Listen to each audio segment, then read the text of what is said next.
Hey, what's going on there, folks? Welcome back here to another update on this wonderful Saturday night. Still got one more day for the weekend tomorrow.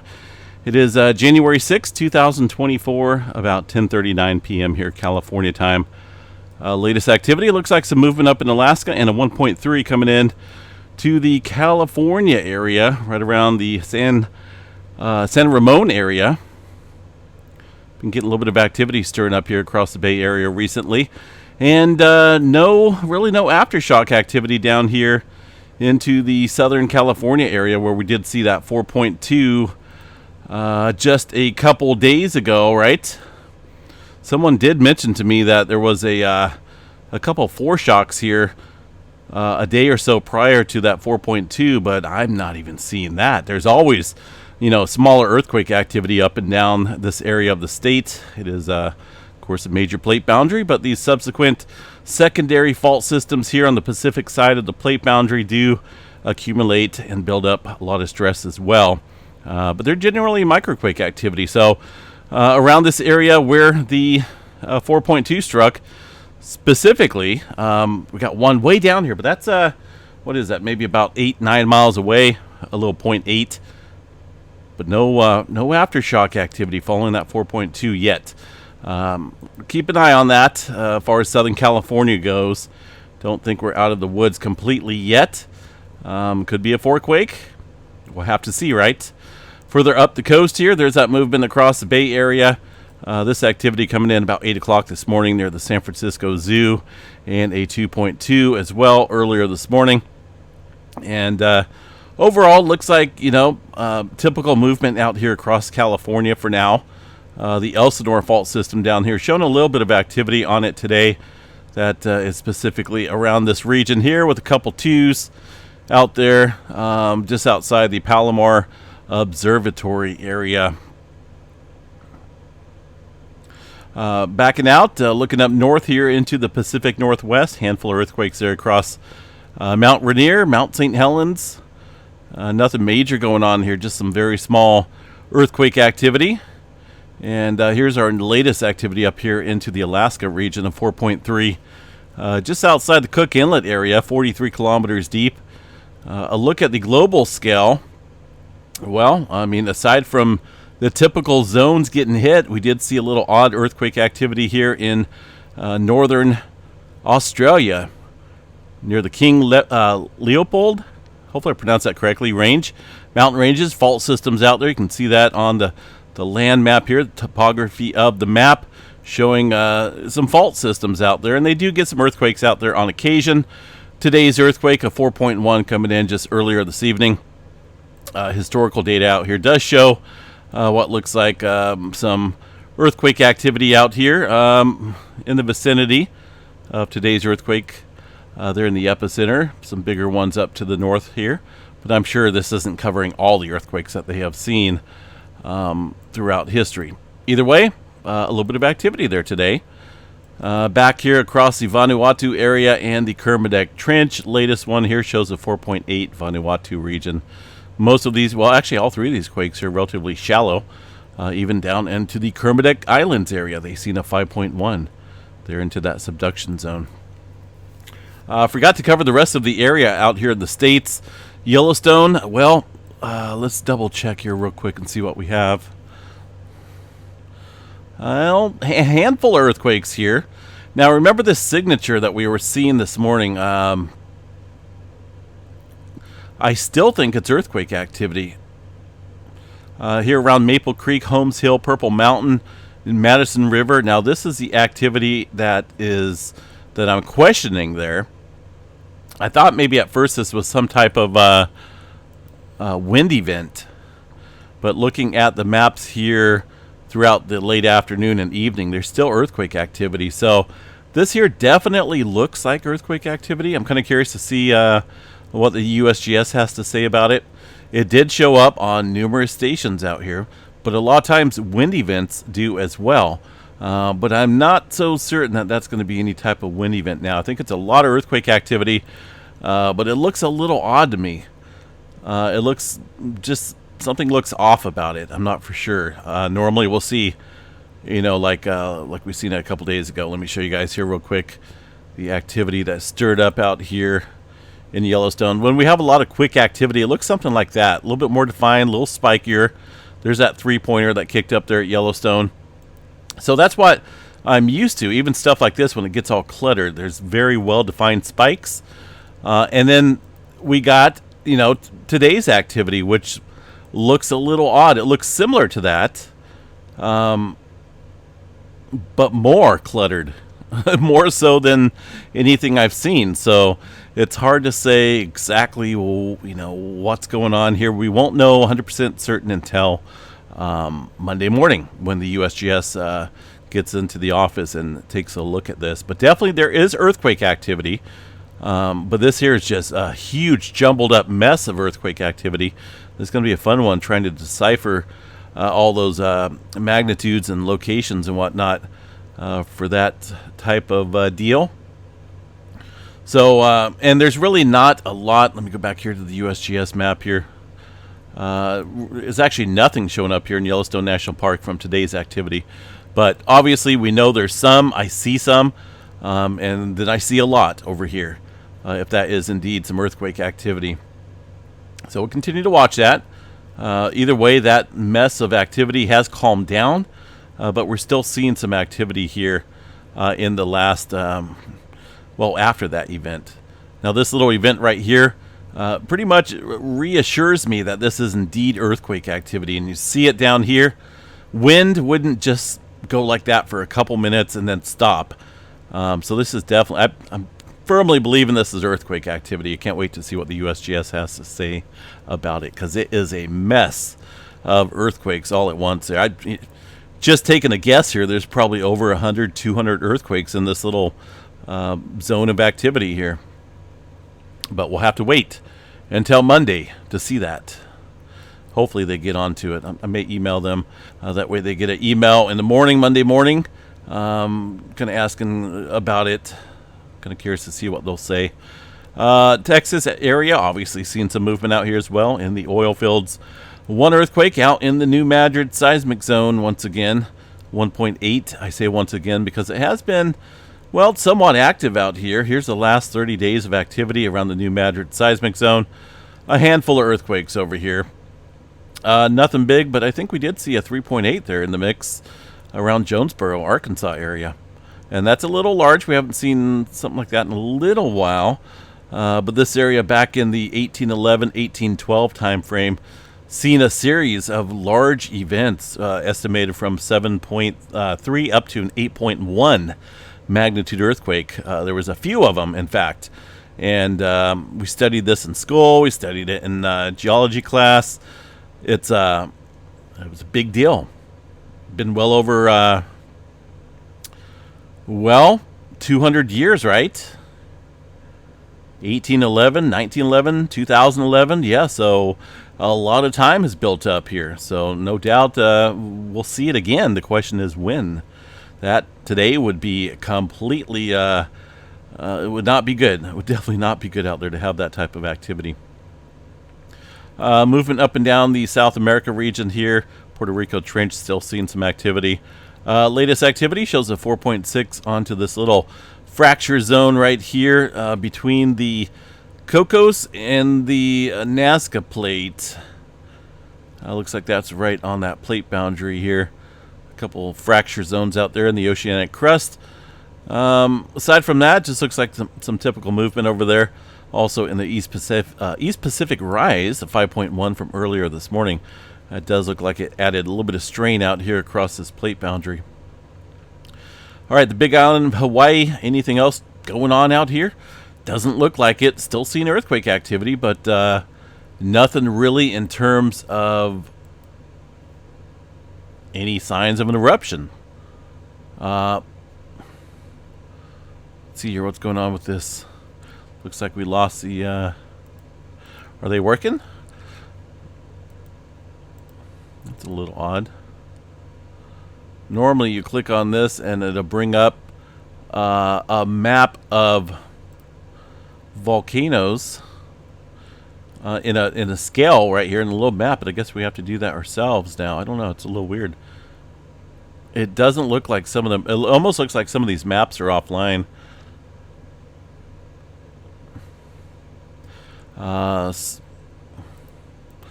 guys see that? Because I'm definitely refreshing it, and nothing's happening here. So it looks like some type of error going on with their site.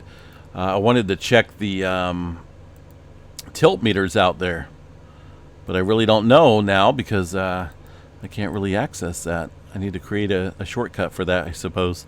As of this morning, today's update from the HVO shows that the Kilauea volcano is currently not erupting. So we'll have to take their word for it. And yeah, that's just really weird. And again, when you click on this stuff here, nothing pops up. Kind of weird.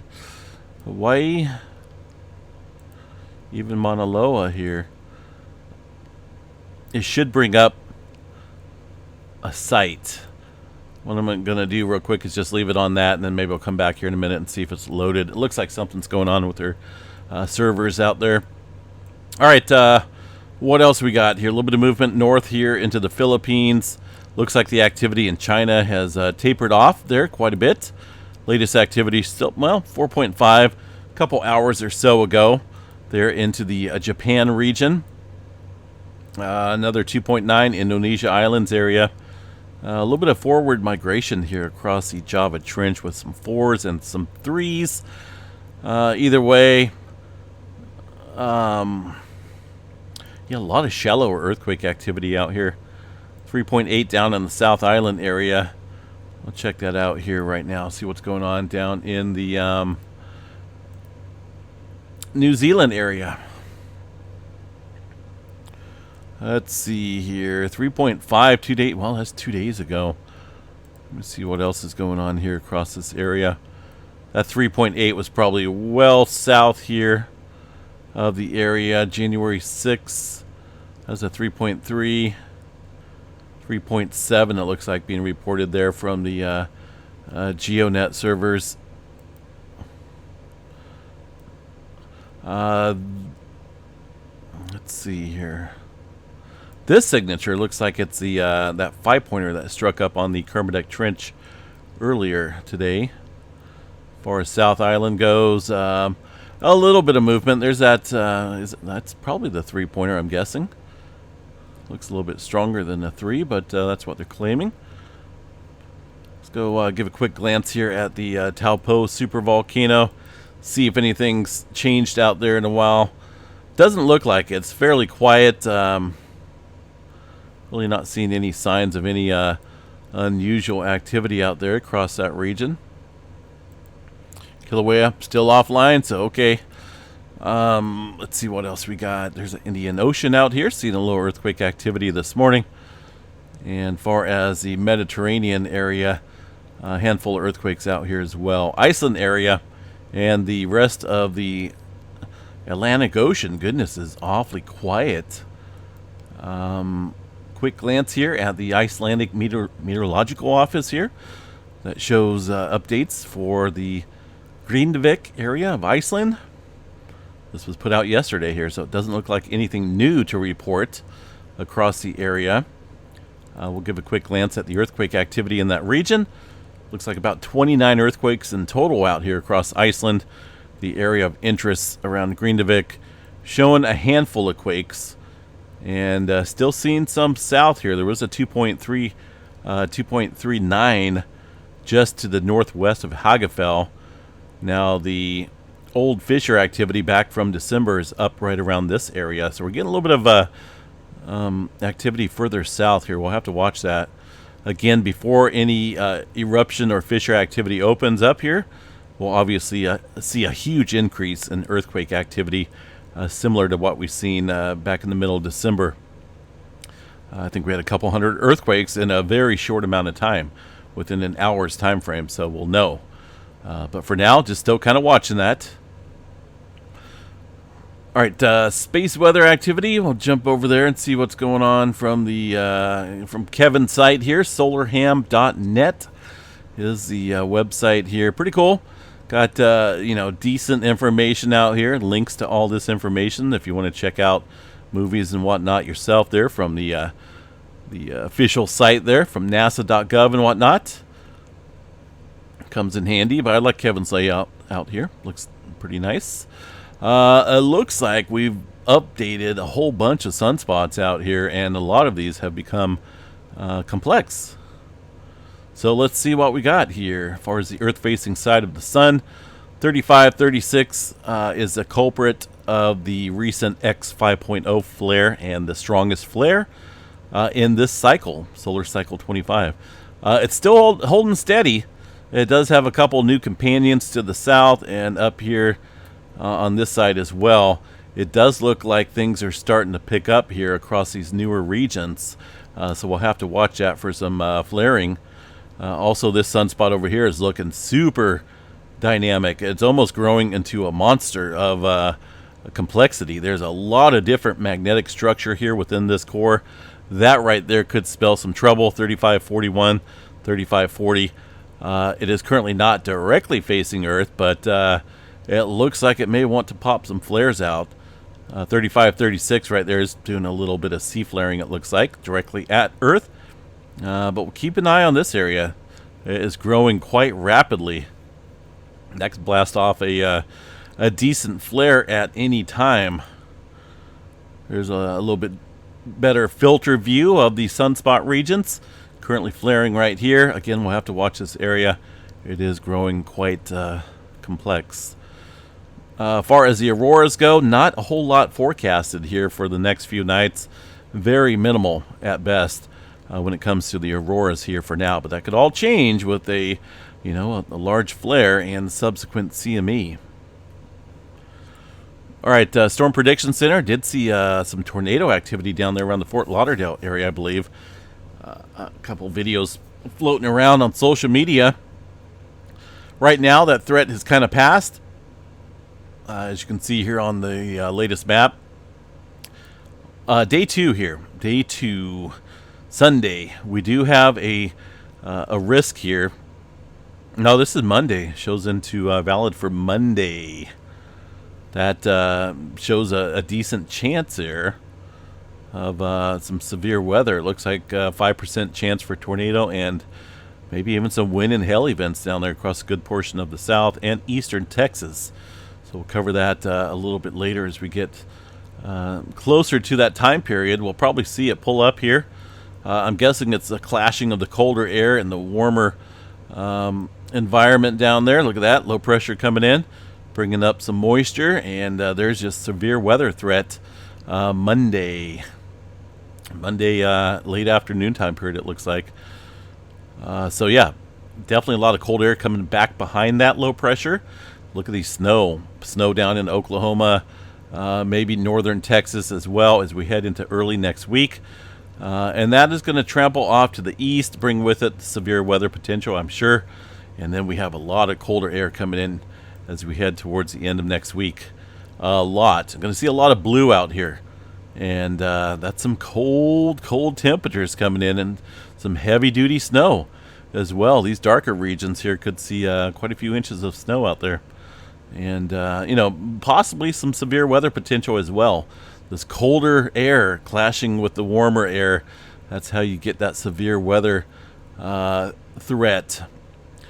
Far as our next storm out in California goes, we had a couple sprinkles today, but that was about it. I'm definitely noticing the colder air right now. 37 here. I know it's not super cold, but for us, 37's getting down there here in Northern California. And so it looks like maybe our next storm system coming in around Wednesday or Thursday. Quite dry, though. It's coming down straight out of the north. That will bring some lower snow levels and snow to the mountains. But not a whole lot of rainfall associated with that event. Not until maybe the 13th. And also, I mean, look at these storm systems just dropping out of the north. Until about the 18th or 19th, then we see a different pattern change out here across the west coast. And that could bring some much further moisture out here.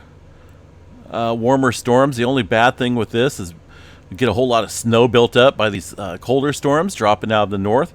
And then we get these warmer storms out of the south, and all that rain can fall on a lot of that snow up there because these are higher snow levels, probably 7,000 to 8,000 feet And that could fall on some snow and create some flooding issues there as we head into the end of January. So we'll continue to watch that. Either way, we do have a lot of colder air coming in. The thermodynamics 2M temperature. This is the expected temperatures. Look at this colder air coming in. You'll see it. There's a couple of different waves of it coming in, but it's this one. Right about here, I think is going to be the peak. Let's see, where is it? That's one of them. Look at those temperatures up in Montana, and oh goodness, some cold stuff going on. Texas getting a little bit of chill going on as well. Kansas, Nebraska, goodness, all negative up there. That's going to be crazy, but I'm sure they're used to it, right? They do get these cold fronts from time to time, and it looks like that cold air is going to sit around for a little bit. We'll continue to watch that and see how this pattern plays out. Let me go over here to the North Pacific out here. I want to check out the upper air dynamics, a jet stream, so to speak. It is broken, it looks like, far as that Pacific jet goes. But notice this right here. This high pressure is the culprit of creating this cold environment out here across the states. We're getting kind of a split flow, one down to the south, one up north, bringing with it that cold air down from the north here into the lower 48. That is the culprit of the coldness, so to speak. There's another one coming right back behind that, and maybe another one. Look at this. That is not good. That's normally a setup for some brutally cold temperatures. It's not until about the 17th, 18th or so we start to see things level out, potentially bringing back that linear type flow here from the Pacific out to the West Coast. And we'll have to keep an eye on that. Hopefully we don't get these wavy patterns all the time, because I'm kind of missing the rain already. I need some more rain. All right. What else is there? I think that's about it. Quick glance at the seismograph stations out here. Does show a little spikiness there on Yellowstone National Park station. That's limited, though, to the Canyon station, so we'll continue to watch that. Like I said, I'll probably email. Hopefully they'll get my email and find out what that noise is on Yellowstone, because it looks like earthquake activity, but it looks like a huge cluster, more than I'm used to seeing out there. And after these previous earthquake swarms here, it only makes sense that this is all earthquake activity, but a lot of it. And the question is, what's causing it? Is it stress up here? Fault systems? Potentially could be stress amongst the faults up here, but we'll see what they have to say. This is all gone now. Goodness, where'd it go? All right, folks. We'll catch you guys back here tomorrow, Sunday. Enjoy your Saturday night. Stay safe. Stay warm out there. And have a wonderful evening. Check with you guys back here tomorrow sometime. Peace out.